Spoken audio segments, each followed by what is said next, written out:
Jonathan Green, and I'm the director of the museum. And I wanted to welcome you to this symposium that we're calling Playing with Perspective on Adam Baer's work. Adam has shown in New York and in Belgium and in Paris, but this is the first kind of major one-person show that he's had. And more than that, this is the first time that during an exhibition he has shown one of the sets that has been the basis of the work. Corey Kaplan, who's sitting all the way on your right, is a photographer and the set designer for the X-Files, a show that some of you may have seen. And for her work there, she has received a number of awards, nominations for Emmy and Adam's style would liken itself to the Surrealist movement in cinema. Andre Breton published the first Surrealist manifesto in which he gave directions for forcing the doors of the unconscious. Here in film history, we borrowed from the services of such artists such as Salvador Dali. It is make your own movie in a sense, connect the dots. Here are the raw elements. How do they touch you, or do they not? This is Adam's service to the viewer. An open and active imagination is needed to appreciate. You, the viewer, get to pick the perspective as it relates to your psyche. There's certainly roots in Hollywood and in cinema.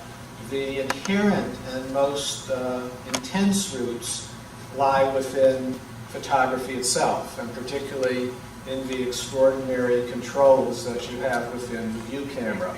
And then rather than using a small aperture, using a large aperture, which does not give you a great depth of field, so that only those things that are on this slant-wise jutting plane are actually in focus. What interests me particularly about Adam's work is this relationship to the most traditional, high, modernist notion of Edward Weston and Ansel Adams, their sense of F-64, the fact that through the vitality and manipulation of the view camera, they could reach a world which was divine and spiritual and kind of show the great myth of the West. And Adam is using precisely the very same controls to tell you about a totally different world, but relies inherently on the facility, the amazing ability of the view camera as opposed to your little camera to totally reconfigure the plane of focus in the world in front of the camera. Where I picked it up was a little bit fast-forwarded in the history of photography into the 80s to the work of Jan Gruber and David Leventhal, which kind of sliced the open aperture just to take slivers of focus of things. And I was particularly enthralled by the way that Jan Gruber would be able to change how things related to space, make things hover, come on opposite sides of one another, or objects relate to each other in different ways than would seem possible in the space or represented as they were on the tabletop, for instance. And I was interested to do the same thing, except I didn't want to use the same kind of objects. I really kind of wanted to use everything and everywhere. So I didn't want to be limited to just what I could put on a tabletop. And really that's where I got to set building. And so I could make any atmosphere and give me the opportunity to, whatever it was that I was thinking about and that I wanted to discuss in the work, I could create through using backdrops and creating sculpture, and by working into that, it gave me the opportunity to change the relationship of architecture to the film plane, and figure out ways of changing scale, tricking out the focal plane, and really creating illusions with depth. So I'll just bring it a little forward, I think, to where it begins for me. But it's interesting to consider the F-64 as actually a reversal, as you mentioned, to open the aperture fully and get, in a way, take conceptually more by viewing less. You know, perspective was a symbolic form for the Renaissance. It was a way for everybody in the Renaissance to say, look, reality can be organized according to certain mathematical principles, and we're in charge now. For most of the past 50 and maybe 100 years, we have all assumed that reality is something of a screen covering the unconscious, covering dark, twisted, Dionysian motivations that we simply can't understand. And and that underneath civilization are all its discontents, and that the only way to pierce that is through psychoanalytic imagery and arbitrary and meandering ways of getting at meaning, and I think that's what surrealism attempts to do. I read Adams' work as anti-surrealist. What he's saying about an unconscious image that, okay, this is the way we think the unconscious works, but it's almost like a convention. It's almost like our unconscious minds are constructed and designed like sets are designed, that they're programmed in a way. And this is where I think the kind of interesting connection between Adams' work and here, cyberpunk, for instance, the interesting connection between Adams' work and science fiction appear to be surrealist, but in fact are not surrealist, which really represent a kind of shift from the surrealist moment to something which more sort of scarily admits that our unconscious, that ourselves are really programmed in ways that we probably don't fully understand. I think that one of the things with surrealist painting when it began was it was a new way of seeing painting and representing objects, and to a certain extent, I'm interested in that as far as trying to see into some new territories with photography and a different way of representing objects in combination with one another. But the purpose of the work in the objects represented has very clear and specific things often that it alludes to. And they very much combine. Each piece in each, all the disparate elements within the piece are all interrelated. They definitely have specific connections. There's nothing really arbitrary. There's nothing that has nothing to do with anything else. So I just wanted to mention that. Is that a scenario in your work that you would expect the viewer to assume as he looks at the work? Is there a particular storyline that you are to follow, or is it the common denominator, you? Well, sometimes, when I'm creating the works, if they're very emotional pieces, like especially the older stuff, when I was younger and life felt maybe more raw, it was intentionally obscured, whereas politically, you simply just want to avoid being didactic. And so, in a way, if I feel like I'm being too overt, I want to pull back from that, just because I don't think it'll be interesting. But there have been times with some of the works where I'll be like, God, this is so very readable, and it is overt, and yet people don't come to me with the exact same story. So there was one particular one where I'm like, I just don't care if it's didactic or not. I'm just going to do what I want, say what I want to say with this one, and consequences be damned. And people really didn't come to me with the exact same story. So to me, I could point out how this and that connect. I don't think that would be interesting. I really would want to avoid doing that. But yeah, sometimes to me they seem like they're so readable, and sometimes people do come to me and they say, well, this is what I get out of the story, and they think about it the same way I do. It's not important to me that people come to the same story that I started with, because I don't really, usually in most of the works, I don't want to put out exactly what I think overtly for the person to read in the exact same situation. I'd much rather put together something that I feel like is variable in its read and can really bring forth the things that are within people's own minds and feelings and the politics that are happening around. And people can come to their own conclusions that based more within their own reality. I think within a certain sphere, certainly, in a certain direction, I want people to think in a certain place, but I don't want to tell people exactly, specifically what to make of them. Did you want to ask? Yeah, I have a question. Does the composition create the story for you, or does the story create the composition? When you're thinking about a work, where do you start? They kind of develop together. Usually when I start to make something, I'll have some sort of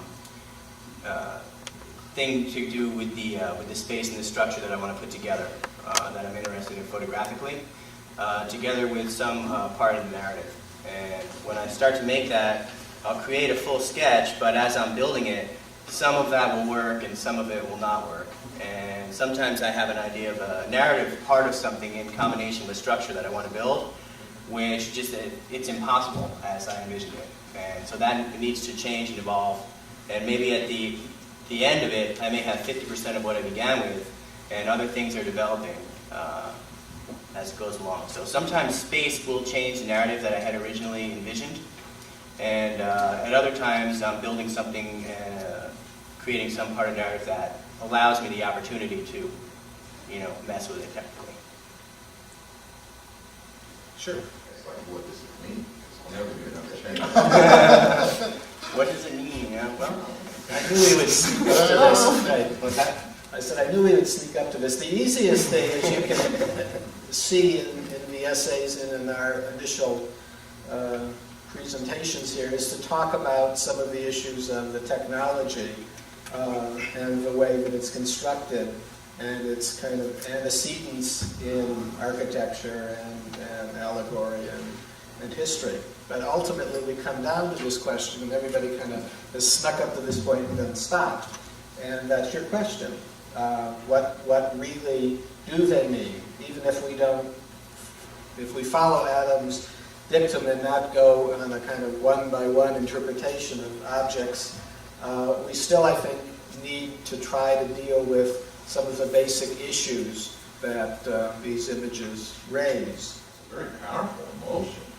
I think that the answer would be just if we were to discuss everything else besides the work exactly. We would discuss politics, psychology,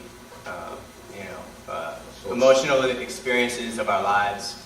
And if we had a conversation where we got into these issues, that would kind of provide the meaning. In a way, I'm sorry, to leave each viewer when we don't have this conversation with your own interpretation, but yeah, it's just a number of issues and things that I'm concerned with. Obviously, I think that I'm leaning towards certain statements with some of the political stuff, but I don't want to, So it's like, He's referencing, and you might look at it later because the title is absolutely wonderful. Bill Arnig, who's the curator at MIT, wrote an essay in the little catalog that you have. And the name of the essay is precisely, I think, what you just stated there. The essay is called "Everything, Everywhere, Now, All at Once," and it was an attempt in kind of a single title line to incorporate this kind of vastness that you just described. What that means is something we still need to live with these images every day, and I walk by them, and each time I certainly see more than I saw before. But I believe I can begin to categorize various elements that are consistent from image to image as a way to begin to work into meaning. List off a number of things, but let's start with something like landscape. Landscape is a very consistent phenomena in all of these pictures, from the kind of major kind of panels of landscape that you have downstairs to landscape that appears out the windows of these kind of urban settings in each of the other 8 images. And you ask yourself, what is that landscape? And the landscape is generally a fractured, disintegrating Holocaust. There's images from Hiroshima. There's images of a kind of a toxic dump, you might read it. There's the Red Sea that I somehow relate to the toxic seas of the Baltics. They may not be kind of specific references, but there's always that landscape that is somehow the product of some terrorist attack. And it seems to be pretty consistent in all the work. And that gives one level of meaning of man's relationship to nature, say. Yep, you get the gold star. So I think actually it really is there.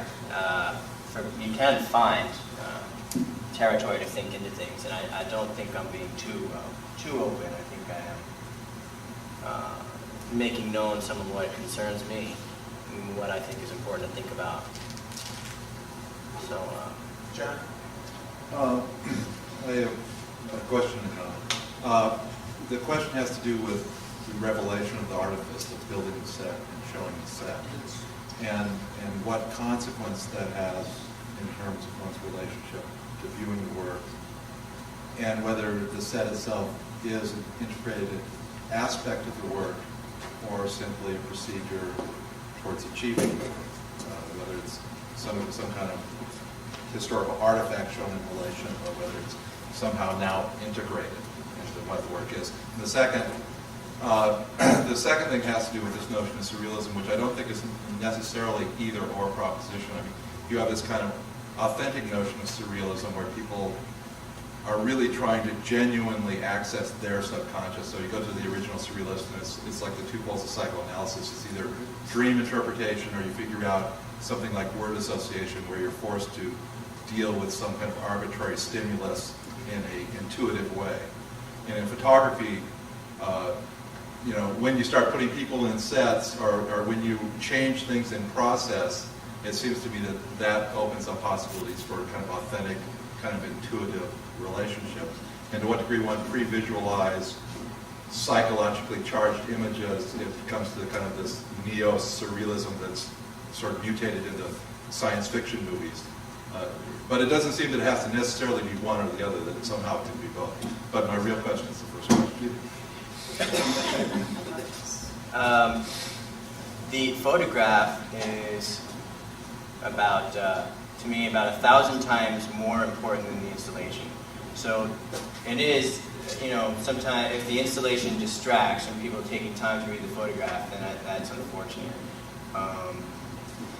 At the same time, I always wanted people that deeply and completely understand large format photography to know what I was doing, even though it was, obviously trying to be tricky and, create some new space within the medium.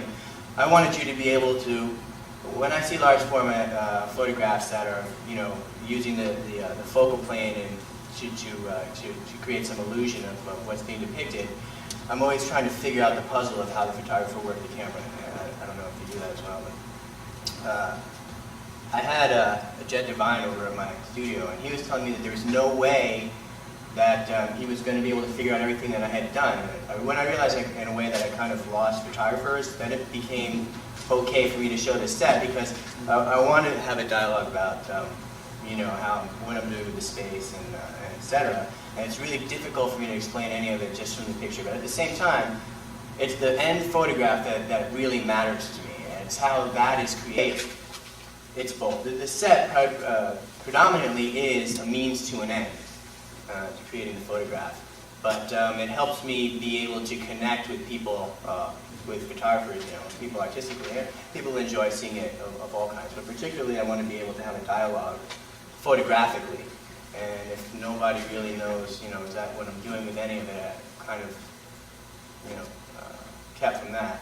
Corey, did you have? Yeah, I felt that the compression that your technique has created adds to the chaos of the imagery, and one complements the other. And I think it's important that you've used that edifice to help convey these pictures.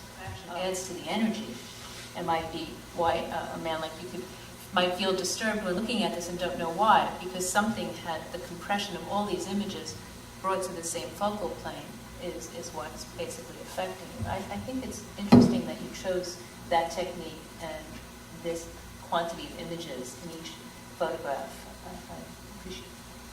I think what kind of materials you use, especially as a consumer.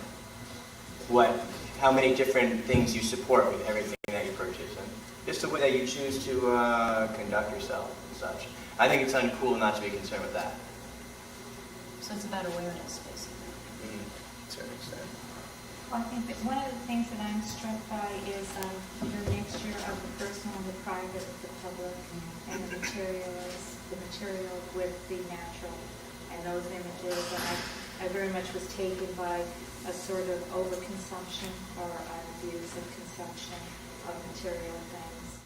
Early as a photographer, for me, it was important for me to leave kind of no stone unturned. In a way, I wanted to access the power of getting into places that I think that a lot of people wouldn't want to go in a certain way. So I've kind of tried to keep that as part of what I do as I continue. What made you choose this field? Well, let's see. I was a high school dropout, and my mom paid some college person, admissions person, undisclosed sum of money to accept me. SUNY purchase. Where I was right at that time I had just quit taking drugs, and I was very interested in education. So all of my life force and energy was newly put into this experience of being in school. And so I studied everything. I was interested in politics. I took dance, acting, sculpture. And when I took photography, I was locked into a place where I could just absolutely express myself the most clearly for me. And it was just settled into a perfect place. But I never stopped studying politics and such, and I still took as much dance as I could. I've always been interested in a whole array of things. But for photography, that was the output for me. Sure. Well, that kind of sums it up. Thank you for the opportunity to be here. Hey, thanks for coming. I appreciate it. Yes, well, thank you to Corey and John and Adam and all of you who participated actively from the floor. Thank you very much.